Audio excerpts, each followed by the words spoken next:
अब इसका स्ट्रेचिंग आ जाता है। स्ट्रेचिंग बहुत जरूरी है। पैरों का ये काफ मसल जिसको बोलते हैं ना, ये मोटी नस, वो साइटिका क्या है इसका आ जाता है। तो इसका आनंद लेने के लिए अपने को कुछ नहीं करना है, पंजे को तोड़ो। बड़ा आसान सा ये, पंजे को दोनों पैरों हाथों से पकड़ करके तोड़ोगे तो और आनंद आएगा। पूरा खिंचाव के साथ बॉडी को, पूरा फ्लैट, नीचे वाला फ्लैट, अपने हिप के लगा करके एडी को, और इसको दबा दो, दबा करके रखो। ये फिर आ जाओ, फिर दबा दो। वही है, ये मांस ऊपर की तरफ चढ़ना चाहिए। ये कितना भी है अपना, जितना है शरीर के अंदर, ये ऊपर की तरफ चढ़े, पिंडी नीचे की तरफ, और ये आजाद हो जाए। ये जो पानी है ये खुल जाए, ये खुलेगा इसमें। और जब टाइट करेंगे तब आगे की तरफ करेंगे, तब भी है ये।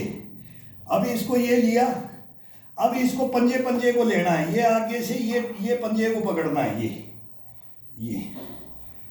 अब इसके साथ ही इस हाथ को भी रख करके पंजे को अपनी तरफ खींचो, नाक की तरफ, ये इतना खींच करके एडी को ये रख करके ये दबाना है, ये बस। फिर नीचे लेके आते हैं तो ये नहीं कि इसको सीधा पैर को सीधा ये किया जाए, नहीं, इसको ला करके ये करके दबा करके ये आगे की तरफ प्रेस कर दिया जाए इसको। फिर इसको लूज छोड़ दिया जाए इस पाड़ी को। अब इसको ये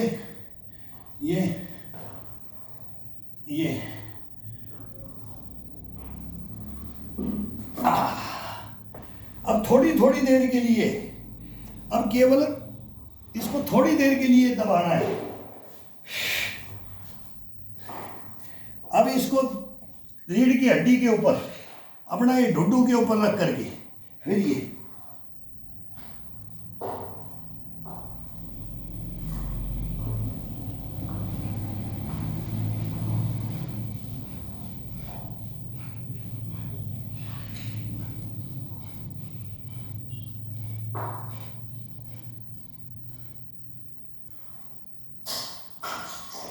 यहीं दबा करके बैठ जाएं, पंजे के ऊपर आकर के बैठ जाएं। फिर हल्का हल्का, बिल्कुल हल्का, पहले इसको दबा करके किया, अब हल्का, फिर इसको आगे की तरफ जा करके फिर धीरे से ये खड़े हो जाए।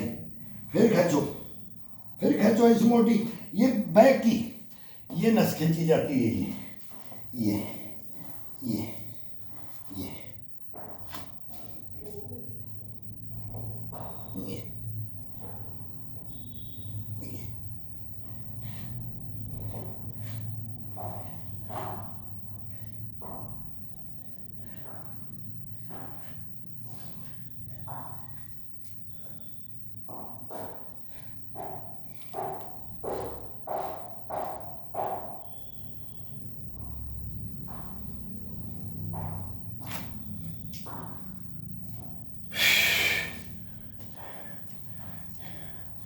अब आ जाएगा अपना उल्टा हाथ।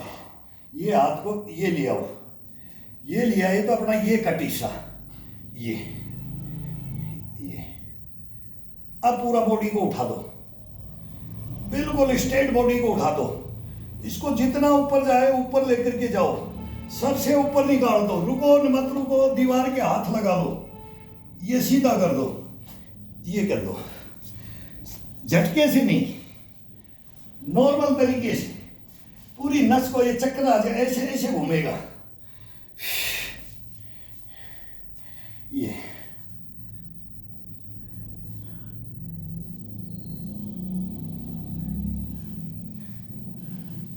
सर के ऊपर ले जाना चाहिए।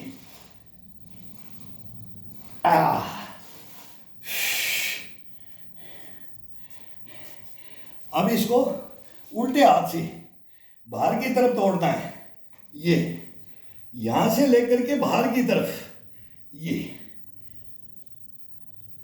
दबाओ इसको, और फिर पंजे को पकड़ करके दबाओ, फिर इसकी एड़ी को पकड़ लो, एड़ी पकड़ के, फिर ये सीधा नहीं हुआ, अब इसको यहां से ये ग्रिपिंग लेना, हाथ को थोड़ा सा कम दूरी में लेंगे, हाथ सीधा जितना है उतना ही जाएगा, फिर इसको दबा करके ये पिंडी के पास आ जाएगा, ये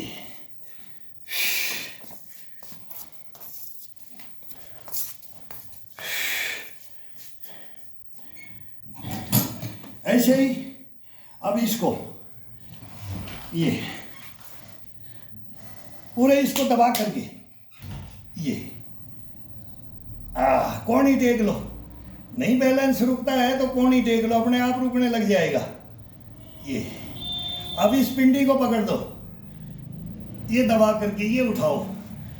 ये इसका इतना आनंद आएगा ना। ये मेन चाबी ये है, ये खिलौना है, यहाँ से ये चलाता है।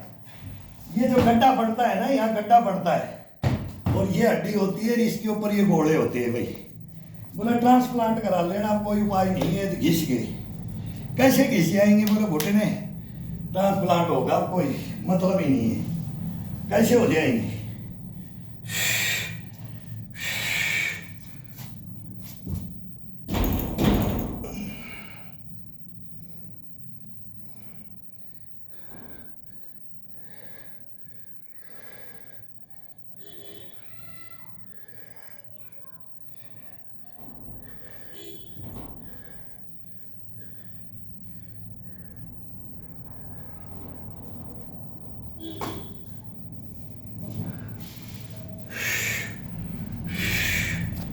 ये ब्लड का सर्कुलेशन करने के लिए बार बार मोर पंजा बोलते हैं। ये जमीन में भी चल सकते हैं, फर्श में लग जाएगा, मिट्टी में चल सकते हैं, घास में चल सकते हैं। ग्राउंड में चलने का बड़ा आनंद आता है।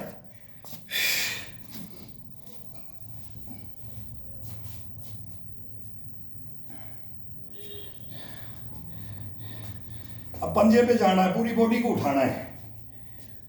पंजे पे जाकर के पूरी बॉडी को उठा देना। पंजे के ऊपर उठा दो बॉडी को। दोनों हाथ को नमस्ते पोजीशन में ले आओ। लास्ट में ईश्वर को याद भी करते हैं, किसी को भी अपने इष्ट को याद करते हैं। जब लास्ट में छोड़ते हैं ना तो ये आता है, उसी का नाम लेके।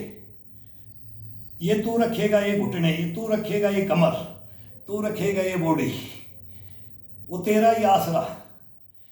ये फर्स्ट में सलाम करके और लास्ट में इसको हाथ जोड़ के छोड़ा जाता है।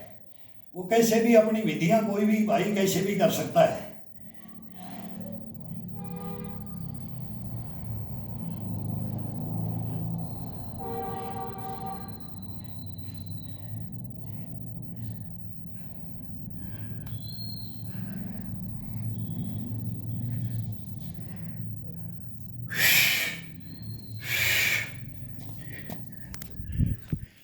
तो कैसे भी करो, अपना अपना है। ये लास्ट में उस मालिक को जिसने बनाया उसके हाथ जोड़ करके फिर ये बोला जाता है, अभी मेरा ये शरीर है, कहीं से अंग भंग ना हो जाए, टूट फूट ना जाए। कोई ऐसी नसें खिंच जाती हैं तो 5-4 दिन हम भी परेशान हो जाए। तो कोई भी खिंच जाता है, यहाँ से गोड़ा उठ जाता है। कोई जैसे बहुत टाइट करके पेट दबा दिया, ये नॉर्मल है, 1-2 दिन होता है। कोई नस भी खिंच जाती है तो ये अपने आप ही 2 दिन में 3 दिन में सेट हो जाता है, ट्रीटमेंट हो जाता है। घबराने की जरूरत नहीं कि भाई मैंने तो ये हाथ को ऐसे करने के लिए बताया, मेरा तो ये कंधा ही ऊपर नहीं हो रहा, मेरा तो ये रीढ़ की हड्डी जाम होगी। ये खिंचाव, ये तनाव सब शरीर में बहुत ज़बरदस्त आता है। और नए नए के मैं बोलता हूँ नानी याद आती है हमारे को भी। नए की बात नहीं है, जब ये करते हैं ना तो इसके अंदर बहुत मेहनत भी है, लगन भी है, जज्बा जुनून है ना, वो नहीं छोड़ने देता है। और ये अपना लेते हैं तो ये शरीर कहीं डिगेगा ही नहीं। ये तो हम बताते हैं आपको कि हर आगे देखना, आगे देखते रहना, लेकिन भाई लगना सबका काम है। एक के बोलने से कुछ होता नहीं। और जो ये बोलते हैं ना ये खा लो और ये पी लो और इनसे ये बॉडी बन जाएगी, इससे ये बॉडी सुचारू रूप चलेगी। ये अरे जवानी में तो कुछ खाने की जरूरत ही नहीं है, तो बुढ़ापे की जरूरत होती है, तो बुढ़ापे में ही नहीं ले रहे हैं। जवानी में तो कोई मतलब ही नहीं है। सूखी रोटियां खा करके दौड़ते देर, खेलते कूदते देर, वो ताकत बनती थी उसके अंदर। बाकी वो शुद्ध खाना था, अब अशुद्ध रह गया। अशुद्ध खाने के ऊपर थोड़ा सा ध्यान देना है। वो सब दे सकते हैं, अपनी दे सकते हैं, शरीर दिला देता है। जब इसको मेहनत करवाते हैं ना तो ये अपने आप बोल देता है कि नाक सिकोड़ लेता है कि मैं नहीं खाऊंगा। मैं नहीं पीऊँगा। बाकी कोई भाई जाई इसको संभाल नहीं सकता है। सोए सोए तो इसको शैतानियाँ नज़र आती हैं कि ये खा ले, ये पी ले, ये कर ले, बर्बादी की ओर ले जाता है ये हकीकत बहुत बेईमान है। ये मन है ना, सबसे चोर, एक नंबर डकैत बैठा हुआ है इसके अंदर। इस डकैत को तो खुट्टी के टांग दो, नहाओ, सो, खाओ, मतलब इसको, इसके टाइम होते हैं ना, इसको खुट्टी के टांग दो। जा मार्केट में तू खा के आ जा रहा है, तू जितना जो पिज्ज़ा बर्गर है, वो रसगुल्ले फसगुल्ले, तू जा करके जा, कोफ्ते वोफ्ते खा के आ जा, तो शैतान है। तो ये अपने पास शुद्ध रख लो और इसको जाने दो। ये मन भटकता है ना, तभी इसको खुट्टी के टांग दो। इसका सीधा सा सिंपल सा थ्योरी है। और फिर देखो आप, महीना 3 महीने की ये है। 3 महीना जब तक हम बोलते हैं ना, ये हाथ पक जाते हैं, आटन पड़ जाते हैं, ये पक चुका होता है ना, तब ये पक जाता है ना, जब ये शरीर को पका देता है। ये पकाओ, करो, आओ।